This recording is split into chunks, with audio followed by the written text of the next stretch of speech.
If there is any lesson that can be learned from history, it's that empires and countries come and go just like people do. They both have their entrances and their exits that are sometimes graceful and sometimes not. The Ottoman Empire almost seems like it's from ancient history, but Nintendo was founded at the same time the empire was still huge, and occupied parts of Europe and Africa.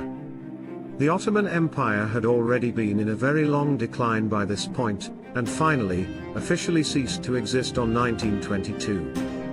That was nearly 100 years ago, but what would the Ottoman Empire look like today if it were to suddenly and unexpectedly come back into existence?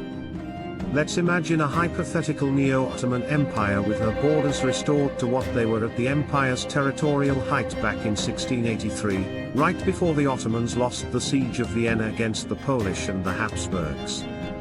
If this happened, a total of 31 modern countries across 3 continents would lose some or all of their land, their territory, to the Ottomans. Despite looking big and scary on a map, it would all be a lot smaller than Australia.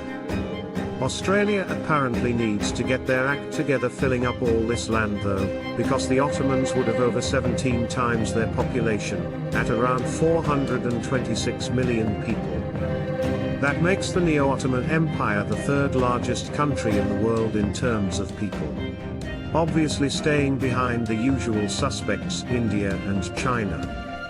The capital of the Ottoman Empire for hundreds of years was Constantinople, or Istanbul, and that still all this time later would be the largest and most important city in the modern empire. Most of the top 10 largest cities in the empire today would all be located in the Middle East except for 2, Algiers in North Africa, and Bucharest, deeper in Europe. All of these cities and lands would mean that the Ottoman Empire today, like it was hundreds of years ago, would be a very diverse place with people from dozens of different backgrounds and religions. Arabs would make up the vast majority of the Ottoman population at 48%, while ethnic Turks would come in at second place at 14.5%. Because of the large amount of territory in Eastern Europe, people from Slavic backgrounds would make up 11% of the Neo-Ottoman population. Followed up by large numbers of Kurds, Romanians, and Greeks. Based on those numbers, the Arabic and Turkish languages would be the most commonly spoken in the new empire. Probably followed next by French, owing to the old French colonial influencing places like Lebanon, Syria and Algeria. Moving on to the never controversial religious section of the video, the Abrahamic phase would dominate the empire. Islam would be the single largest faith, divided between 56% Sunnis and 8% Shias.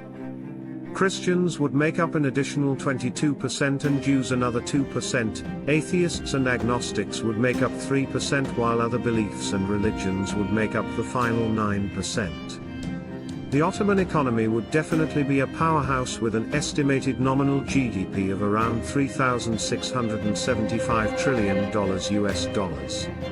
This would put the empire roughly on a par with the German economy and make it the 5th largest economy worldwide. The economic comparison with Germany is interesting though, because while the numbers appear similar, they don't exactly tell the whole story. Remember, the Ottoman population is about 426 million, while Germany's population is just a bit over 82 million, but still manages a slightly larger sized economy. This means that on average, a citizen from the Neo-Ottoman Empire would be significantly poorer than a citizen from modern Germany. The poorest areas of the modern Ottoman state would be Syria, Moldova, and Ukraine, while the wealthiest areas would be Kuwait, Israel, and the territory taken from Saudi Arabia. The large economy and population inside the new Ottoman Empire would make it capable of fielding the largest military in the world, estimated to be around 8.1 million soldiers, strong to begin with. Adding up all the territory included in the empire and their contributions to national defense, and the Ottoman military budget would be $137 billion, the 3rd largest, highest in the world, behind the military juggernauts of China and the United States. When compared with other hypothetical countries that I've come up with in previous episodes of this series, the Neo-Ottoman Empire would match up extremely well. It would have a very comparable population to a united Spanish Empire, but a much lower economy. The Ottomans would have a larger military to begin with than a reunited Mongol Empire, but the Mongol manpower base of 1.9 billion people would probably cancel out that advantage pretty quickly. Ottoman Empire to the borders of 1683 would be a true 21st century great power. Ottoman Empire to the borders of 1683 would be a true 21st century great power. There are many problems that a modern Ottoman state would face though, with territory taken from Russia, the European Union, Saudi Arabia, and bordering Iran, the Ottoman state would face many external enemies. In addition to the vast internal differences that were part of the reason for the Ottoman Empire collapsing nearly 100 years ago.